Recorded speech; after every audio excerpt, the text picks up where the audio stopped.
Hi friends, welcome to my YouTube channel ESM தம்பிஸ். இன்றைக்கி நம்ம எதை பற்றின வீடியோ பார்க்க இருக்கோன்னா, உங்கள் எல்லாருக்குமே தெரியும், அந்த கம்யூட்டேஷன் 128 மாதமாக பிடிக்கிறத பற்றி நிறைய சோஷியல் மீடியாவில் நிறைய வீடியோஸ் வந்திருக்கு. நம்ம யூடியூப் சேனலில் நம்ம வீடியோ போட்டிருக்கோம். இப்போ ஒரு கம்யூட்டேஷன் 15 வருஷம் பிடிக்கிறதுக்கு பதிலாக 128 மாதம் அப்படிங்கிற மாதிரி அந்த சண்டிகர் ஹைகோர்ட்டில் ஆர்டர் காப்பி வாங்கியிருந்தாங்க. அதை வச்சு நிறைய பேர் இங்கே மதுரையிலையும் சரி, தமிழ்நாட்டில் திருவண்ணாமலையிலையும் சரி, நிறைய பேர் காசு சம்பாதிக்கிறதுக்காக அவங்க முன்னாடி வேலை பார்த்துட்டு இருக்காங்க. அதை பற்றி நிறைய பேர் நம்மள்கிட்ட கேட்டுட்டு இருந்தாங்க. இப்போ இதே மாதிரி டெல்லியிலேருந்தும் ஆரம்பிச்சிட்டாங்க, சண்டிகர்லேருந்து நிறைய பேர் ஆரம்பிச்சிருக்காங்க. சார், உங்கள் எல்லாருக்குமே தெரியும், இந்த மாதிரி விஷயங்கள் பண்ணும்போது ஒரு அரசாங்கத்தை நீங்கள் எதிர்த்து கேள்வி கேட்குறீங்க. அதாவது கம்யூட்டேஷன் 15 வருஷம் பிடிக்கிறது நம்ம அக்ரிமெண்ட் போட்டு கையெழுத்து போட்டு வந்திருக்கோம். கம்யூட்டேஷனுங்கிறது ஒரு வகையான லோன் தான். உங்களுக்கு கிடைக்கக்கூடிய பென்ஷன்லேருந்து ஒரு அமௌண்ட் பிடிச்சிக்குவாங்க, இஎம்ஐ மாதிரி. அதை நீங்கள் கொஞ்சம் கொஞ்சமாக கட்டி 15 வருஷம் அப்படின்னு சொல்லி நம்ம ஷெட்யூல் போட்டு அவங்க கொடுத்துருக்குது. இது ஃபிக்ஸ் பண்ணது.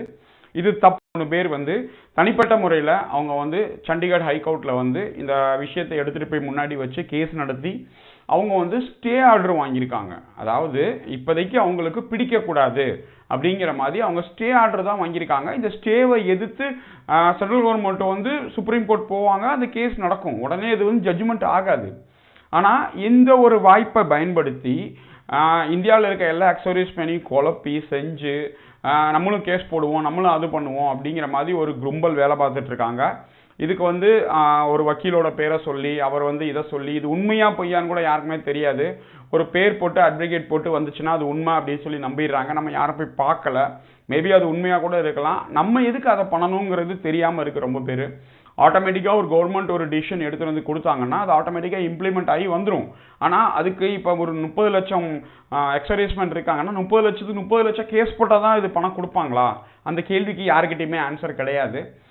நம்ம சப்ஸ்கிரைபரில் ஒரு சார் இந்த மாதிரி ஒரு வாட்ஸ்அப்பில் மெசேஜ் வந்துச்சு. அதுக்கு அந்த ஃபோன் நம்பர் வச்சு எங்கிட்ட பேசுங்க அப்படிங்கிற மாதிரி அவங்க சொல்லியிருந்தாங்க. ஃபர்தர் டீட்டெயில் கான்டாக்ட் பண்ணுங்கள். அவங்க பேசி அந்த ஆடியோவை ரெக்கார்ட் பண்ணி நம்ம தமிழ்நாட்டில் இருக்க எல்லாருக்கும் ஒரு அவேர்னஸ் க்ரியேட் பண்ணணும். இந்த மாதிரி யாராவது கேட்டாங்கன்னா அது நம்புறதும் நம்பாதும் உங்களோட விருப்பம். எங்கள்கிட்ட நீங்கள் கேட்டிங்கன்னா எதுவுமே செய்யாதீங்க, நம்பாதீங்க. 30,000 கொடுங்க, 50,000 கொடுங்க, 10 பேரை கூட்டிகிட்டு வாங்க, குரூப்பாக செய்யுங்க அப்படிங்கிற மாதிரி நிறைய ஏமாத்து வேலைகள் நடந்துக்கிட்டு இருக்கு. எதையும் நீங்கள் செய்யாதீங்க. ஆட்டோமேட்டிக்காக உங்களுக்கு கிடைக்க வேண்டியது கவர்மெண்ட் தனிப்பட்ட ஒரு நபருக்கு மட்டும். இப்போ உதாரணத்துக்கு யோசிச்சு பாருங்களேன், கம்யூட்டேஷன் ஒரு உதாரணத்துக்கு கேஸ் போடுற ஒரு 1000 பேருக்கு மட்டும் ரிட்டர்ன் கொடுத்துட்றோம், மிச்சது கொடுக்க மாட்டேன்னு சொன்னால் இது ஒத்துக்கிற மாதிரி இருக்கா?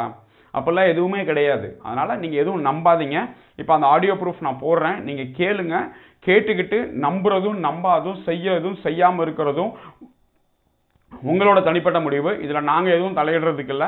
எங்களை நீங்கள் கேட்டிங்கன்னா இந்த மாதிரி உங்களோட கஷ்டப்பட்டு நீங்கள் சம்பாதிச்ச பணத்தை ஏமாந்துடாதீங்க. இந்த மாதிரி கும்பல் நிறைய வேலை பார்த்துட்டு இருக்காங்க. வாய்ப்பு கிடைக்கும் போதெல்லாம் அவங்க எதையாவது காசு சம்பாதிக்கணும் அப்படின்னு நினச்சிக்கிட்டு இருக்காங்க. இந்த மாதிரி ஒரு 500 பேர் 1000 பேரும் ஒரு 30,000 50,000 கொண்டு போய் கொடுத்தீங்கன்னா அவங்க இன்னைக்கு லட்சாதிபதி ஆயிடுவாங்க. அந்த மாதிரி வாய்ப்பு இருந்துச்சுன்னா நீங்கள் பண்ணிக்கோங்க. அது உங்களோட தனிப்பட்ட விருப்பம். Thank you very much. जी कि जो मैं तो 2003 में रिटायर्ड हुआ था। हाँ, वो ठीक है। आप ऐसा करिए, अच्छा जी, आप व्हाट्सएप मेरा नंबर यही है, उस पर अपना डिटेल भेज दीजिए। डिटेल तो बाद में भेजूंगा। उसके बारे में थोड़ा जानकारी तो होना चाहिए ना। क्या जानकारी चाहिए बताइए। मतलब इसका गवर्नमेंट मतलब जीवो कुछ निकला क्या, गवर्नमेंट ऑर्डर कुछ निकला क्या, उसके बारे में मतलब जानकारी होना चाहिए ना। तो जानकारी तो देंगे, जब आप हलो करके भेजोगे तो मैं जानकारी भेजूंगा। तो हलो करके भेज दूंगा। ओके ओके, वो तो कर दूंगा। हाँ जी, मैं ये जानना चाहता हूँ कि वो जीवो निकला क्या, वो मतलब जस्ट जानना चाह रहा था। जियो गवर्नमेंट कभी निकाले ये अपने खिलाफ में कि हमें हम पैसा देंगे? अच्छा, हमने केस लड़ना है।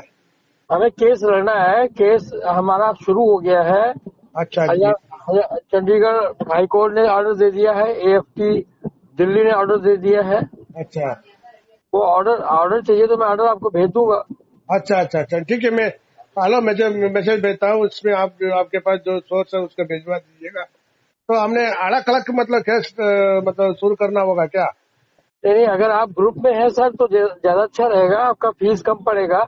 अच्छा। अगर इंडिविजुअली आ जाओगे तो फीस थोड़ा ज्यादा होगा। फीस मतलब इंडिविजुअल होने से फीस कितना लगेगा? इंडिविजुअल होने से 30,000 लगेगा और ग्रुप में आएगा 5 लोग और से ज्यादा तो इसका 50% हो जाएगा। मतलब इंडिविजुअल केस लड़ने से 30,000 लगेगा। 30,000 लगेगा। पूरा अभी से शुरुआत करेगा तो 1-1.5 साल केस चलेगा आपका। अच्छा, 1.5 साल तक टोटल 30,000 है। 30,000 रहेगा, ठीक है। 30,000 और पहले देना पड़ेगा। हाँ, पहले देना पड़ेगा। अच्छा और जी। अगर ग्रुप में आएगा तो 15,000 रुपए पर हेड। अच्छा अच्छा अच्छा अच्छा, हम मान लो हम 20 आदमी आ रहे हैं तो उसका ठीक 3 है। लाख अगर लगेगा। अगर पाँच लोग हैं कम से कम तो 15,000 रुपए। अच्छा अच्छा, कम से कम 5 लाख होना चाहिए, फिर रेट 15,000 होगा। हाँ, पर हेड 15,000। अच्छा जी, मैं आपको हेलो मैसेज भेजता हूँ तो आप आपका जो एएफटी का जो कुछ भेज रहे बताया था ना, हाँ, ठीक है सर, ठीक है, नो तो उसको प्रॉब्लम। आप भिजवा अपना दीजिएगा। अपना अपना नाम और पर्टिकुलर भेजो, मैं हेलो करके मैं ओके, भेजूंगा। मेरा नाम और मेरा जगह वो करके मैं आपको पता भेजता हूँ। राइट से अभी ऑफिस से निकल गया, रास्ते में है। अच्छा ठीक है, मैं हेलो भेज के और मेरा नाम भेज रहा हूँ, उसके बाद आप भिजवा दीजिएगा। Right right okay, sir. Thank you, welcome. Where are you staying sir? Sir, where are you staying? समझा नहीं? Where are you living? I am from Chennai, Tamil Nadu. हाँ, परवाइले सर, परवाइले भेजो।